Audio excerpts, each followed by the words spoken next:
Hello friends, नमस्कार। Latest stock update में आपका स्वागत है। इस वीडियो में हम बात करने वाले हैं तूनी टेक्सटाइल मिल्स लिमिटेड की।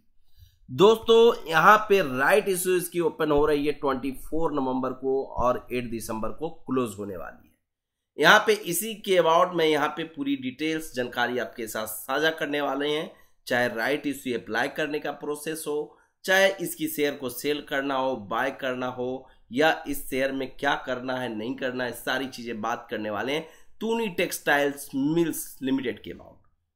वीडियो स्टार्ट करें उससे पहले दोस्तों मैं आपसे रिक्वेस्ट करूंगा कि यहाँ पे वीडियो को अधिक से अधिक लाइक करें और यहाँ पे आप नए हैं तो चैनल को सब्सक्राइब करके जरूर चलें।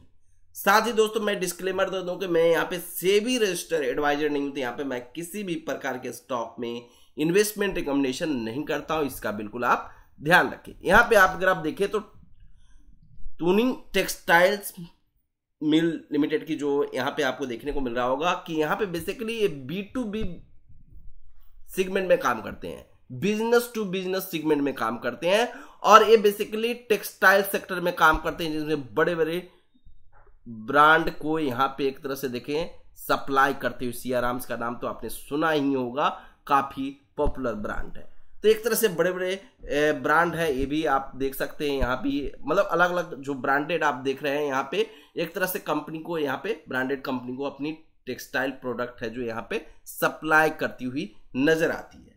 दोस्तों चलते हैं, बात करते हैं यहाँ पे इसी कंपनी की राइट इश्यू की अबाउट, और यहाँ पे डिटेल्स में जानकारी आपके साथ साझा करते हैं। तो सबसे पहले यहाँ पे कंपनी अपना फंड रेज कर रही है, जो आप देख सकते हैं 42.32 करोड़ का फंड रेज कर रही है। बेसिकली कोई भी कंपनी फंड रेज करने के लिए ही राइट इश्यू लाती है। इसका मेन पर्पस क्या होता है दोस्तों? मेन पर्पस ये होता है कि अपने एग्जिस्टिंग शेयर होल्डर, जो इनके ऑलरेडी शेयर होल्डर हैं इस कंपनी के अंदर, उन्हीं से फंड रेज करना होता है। तो उसके लिए क्या करती है कंपनी? उसके लिए कंपनी एडिशनल शेयर देती है अपने एग्जिस्टिंग शेयर होल्डर को डिस्काउंटेड प्राइस पे, यानी कम प्राइस पे आपको शेयर मिल जाएगा। 1 रुपया पर शेयर इशू प्राइस आपको देखने को मिल रहा है, लेकिन यहाँ पे इसकी शेयर प्राइस है जो 1 रुपया 27 पैसा का, यानी 27 पैसा का यहाँ पे आपको प्रॉफिट देखने को मिल रहा है। तो बेसिकली यहाँ पे देखें तो डिस्काउंटेड प्राइस में देती है, लेकिन यहाँ पे कंपनी कुछ ऐसी कंपनी होती है जिसमें हमें बहुत ज्यादा फायदा देखने को नहीं मिलता है राइट इशू में। लेकिन दोस्तों यहाँ पे मैं आपको बता दूं कि राइट इशू किनको मिलेगा और राइट इशू कंपनी लाती क्यों है। तो आपको पता होनी चाहिए कि राइट इशू कंपनी लाती है अपने बिजनेस को एक्सपेंड करने के लिए, डेप्ट को कम करने के लिए, या बिजनेस ऑपरेशन जो अपनी एक तरह से बिजनेस रन कर रही है उसकी रिक्वायरमेंट को फुलफिल करने के लिए। कई सारे रीजन हो सकते हैं, जो यहाँ पे आपको मैंने कुछ एग्जाम्पल आपको बता दिया है।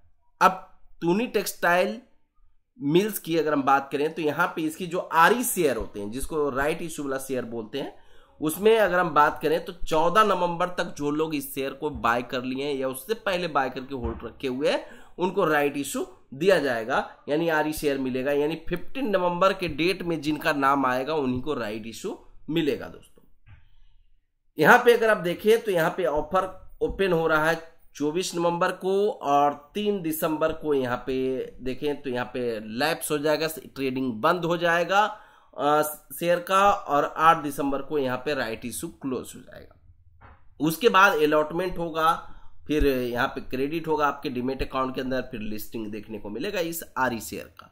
तो बेसिकली यहाँ पे ये सारी चीज होते क्या है, आप मैंने बोल दिया कि यहाँ पे एक गायब हो जाएगा, मतलब कि ट्रेडिंग बंद हो जाएगा, क्या हो रहा है, मतलब यहाँ पे मुझे कुछ समझ में नहीं आ रहा है। मतलब मेरा कहने का मतलब है कुछ लोगों के माइंड में ये चीजें चल रहा होगा, लेकिन यहाँ पे मैं पूरी डिटेल्स में चीजें आपको बताऊंगा। लेकिन यहाँ पे आपको थोड़ा सा पैसेंस जरूर रखना पड़ेगा, वीडियो लंबा जरूर खींचेगा, लेकिन सारी इंफॉर्मेशन आपको यहाँ पे देखने को मिल जाएंगे। अब अगर हम बात करें यहाँ पे 25 शेयर अगर आप होल्ड कर रखे हैं, सपोज दैट यहाँ पे आप दिया गया है 25 शेयर अगर इन्वेस्टर होल्ड कर रखे हैं, तो यहाँ पे 81 शेयर 81 राइट इशू शेयर आपको कंपनी दे रही है अप्लाई करने के लिए। बहुत बड़ा नंबर है दोस्तों। यहाँ पे अगर आप देखें 25 शेयर के बदले 81 शेयर दे रही है राइट इशू अप्लाई करने के लिए आपको, यानी आपके डीमेट अकाउंट के अंदर भर भर के शेयर आने वाले हैं राइट इशू अप्लाई करने के लिए। तो यहाँ पे चांसेस है कि कुछ लोग नहीं भी अप्लाई करेंगे, कुछ लोग सेल भी कर देंगे, कुछ लोग बाय भी करेंगे। तो यहाँ पे मैं आपको बता दूं कि सेल एंड बाय क्या है, यहाँ पे मैं बताने वाला हूँ। जो यहाँ पे मैं अपडेट देता हूँ कि बेसिकली आरई जो शेयर होते हैं उसको क्या क्या आप कर सकते हो। तो आरई शेयर को यहाँ पे देखो, सेल भी कर सकते हो, बाय भी कर सकते हो, और राइट इश्यू भी अप्लाई कर सकते हो। राइट इश्यू भी अप्लाई कर सकते हो आप। तो यहाँ पे अलग अलग प्रोसेस है, 1 to 1 चलते हैं। Sell, buy, right issue apply. Right issue apply में अगर आप देखें तो ऑफलाइन अप्लाई करते हैं। फिर यहाँ पे अगर हम बात करें तो ऑनलाइन अप्लाई करते हैं। ऑनलाइन में भी अगर हम बात करें तो आरटीए ऑप्शंस यूज करते हैं, एसबीए नेट बैंकिंग यूज करते हैं। तो कई सारे प्रोसेस, वो सारी चीजें हम 1 to 1 चलते हैं यहाँ पे। तो यहाँ पे अगर आप देखें तो यहाँ पे सबसे पहले आपको मैं बता दूं कि ट्रेडिंग स्टार्ट होने का मतलब क्या होता है कि आप उस शेयर को सेल कर सकते हो और बाय कर सकते हो, ये दोनों काम कर सकते हो। तो कुछ लोग बाय करेंगे, कुछ लोग सेल करेंगे। जो भी शेयर आपको ट्रेडिंग होता हुआ दिखता है, जिसके अंदर आपने देखा होगा कि उसकी share price up and down होती रहती है, इसी तरह से चीजें इसमें भी आपको देखने को मिलेगा। अब लोअर सर्किल लग जाए या अपर सर्किल लग जाए वो अलग बात है कि एक लिमिटेशन के सारे लोग सेल ही कर रहे हो, चाहे सारे लोग बाइंग कर रहे हो, तो अलग सिनेरियो होता है। अब अगर हम बात करें यहाँ पे राइट इश्यू जैसी ओपन होता है ट्रेडिंग स्टार्ट हो जाता है, यानी 24 नवंबर से इसका ट्रेडिंग स्टार्ट हो जाएगा। किसका? आरई शेयर का, जिसके आगे आपके डीमैट अकाउंट में आरई लगा रहेगा, उसका ट्रेडिंग स्टार्ट हो जाएगा। उसके बाद उस शेयर को आप सेल भी कर सकते हैं। तो सेल करने के लिए आपको सिंपली सेल करना होगा, जैसे आप नॉर्मल शेयर सेल करते हैं उसी तरह से इसको भी सेल करना होता है। इससे आपके ओरिजिनल शेयर पे कोई भी इंपैक्ट नहीं पड़ेगा, इस चीज का भी बिल्कुल आप ध्यान रखें। आगे हम बात करें इसको बाय करने के लिए, तो बाय भी सिंपली जैसे अदर शेयर बाय करते हैं उसी तरह से इसको बाय कर सकते हैं। लेकिन इसको लॉन्ग टर्म के लिए आप होल्ड करके नहीं चल सकते, इसको लॉन्ग टर्म के लिए होल्ड करके नहीं चल सकते, क्योंकि ये लिमिटेड टाइम के लिए आपको दिया जाता है। लिमिटेड टाइम क्या होगा दोस्तों? लिमिटेड टाइम यहां पे होगा 24 नवंबर से लेके 8 दिसंबर तक।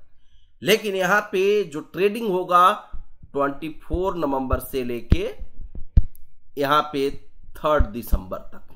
मतलब आप किसी भी शेयर को बाय एंड सेल कर सकते हो, आरई शेयर को इतने डेट के बीच में ही, 24 से लेके 3 तक के ही। लेकिन उसके बाद आप इस शेयर को सेल बाय नहीं कर पाओगे और आपके डीमैट अकाउंट से गायब हो जाएगा। तो यहां पे इस चीज का बिल्कुल आप ध्यान रखिएगा। और यहां पे अगर राइट इश्यू भी अप्लाई नहीं करते हो तो ये आपको जो आरई शेयर मिला है वो लैप्स होके खत्म हो जाएगा, लैप्स होके खत्म हो जाएगा। तो एक तरह से अगर हम बात करें तो यहां पे आपको जो चीजें देखने को मिल रहा है कि यहां पे काफी सारी चीजें जिसको समझना बहुत जरूरी है।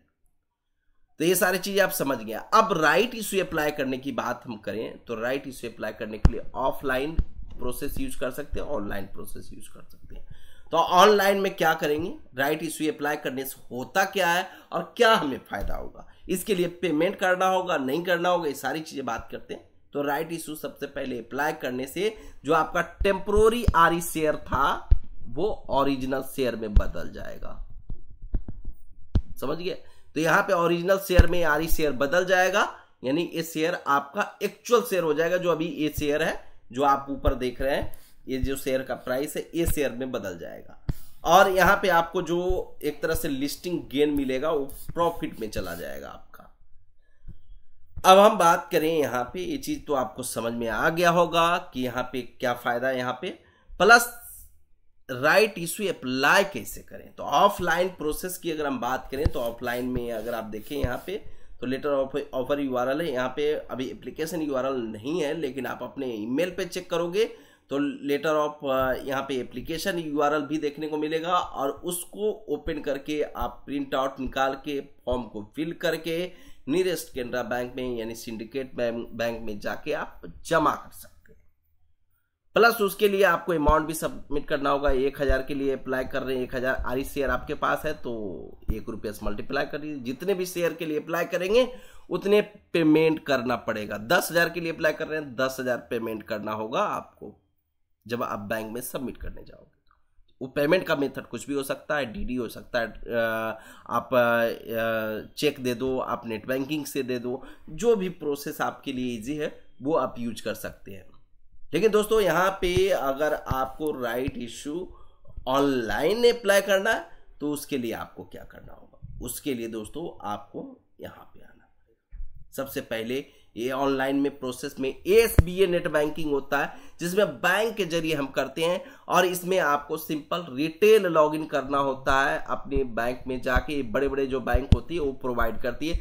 आप यहाँ पे अपस्टॉक, जीरोधा, एंजल वन, किसी में भी ब्रोकिंग कंपनी वाला जो ऐप होता है उसके अंदर जाके आप राइट इशू अप्लाई नहीं कर पाएंगे। इसके लिए आपको यहाँ पे एसबीए नेट बैंकिंग यूज करना होगा, और नेट बैंकिंग यूज करके आप एंट्री अंदर करेंगे। उसके बाद आपको इन्वेस्टमेंट या ई सर्विसेज इस तरह के कुछ टैब कहीं पे जो देखने को मिलते हैं, उसमें मेन्यू में जाके आप क्लिक करके आगे बढ़ेंगे। फिर अप्लाई एसबीए जो आईपीओ राइट इशू ऑप्शंस देखने को मिल जाएंगे, उसमें कंपनी सेलेक्ट करेंगे, और उसके बाद डीपीआईडी, क्लाइंट आईडी, जो भी नंबर ऑफ शेयर्स के लिए आप अप्लाई करें वो सारा चीज फिल करके आपको ऑथराइज करना है और पेमेंट करना है। पेमेंट ऑटोमेटिक ब्लॉक्ड हो जाएगा आपके नेट बैंकिंग अकाउंट से, जो अकाउंट होगा उससे ब्लॉक्ड हो जाएगा, और जैसे ही आपको शेयर मिलेगा वो अकाउंट से आपका पैसा कट जाएगा। दोस्तों कट तो अभी जाएगा, लेकिन वो ब्लॉक्ड अमाउंट पड़ा रहेगा आपके पास, लेकिन कंपनी के पास वो नहीं जाता, वो आप ही के पास रहता है। लेकिन जब अलॉटमेंट मिलेगा तो वो